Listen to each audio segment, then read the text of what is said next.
Hi friends, ఈరోజు ఈ వీడియోలో పీఎం కిసాన్ 21 విడతను పీఎం మోడీ గారు నవంబర్ 19వ తేదీన విడుదల చేశారు.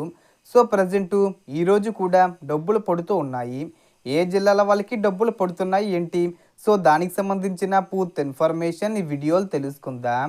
అండ్ వీడియో మీద నచ్చితే లైక్ చేసి షేర్ చేసి సబ్స్క్రైబ్ చేసుకోండి ఫ్రెండ్స్. సో ఏమాత్రం లేట్ చేయకుండా వీడియోలోకి వెళ్ళిపోద్దాం. సో పీఎం కిసాన్ 21 విడత గురించి క్లియర్ అప్డేట్ మీకోసం తీసుకొచ్చాం. నవంబర్ 19న మన ప్రధాని నరేంద్ర మోడీ గారు తమిళనాడులోని కోయంబత్తూర్ జిల్లా నుంచి అధికారికంగా 21 విడతను విడుదల చేశారు.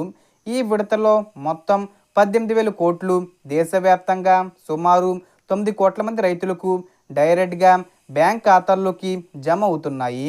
ఇప్పుడు చాలామంది అడుగుతున్నారు ఏ జిల్లాల్లో పడుతున్నాయని. ప్రభుత్వం జిల్లా వారీగా ప్రత్యేక లిస్టు విడుదల చేయలేదు.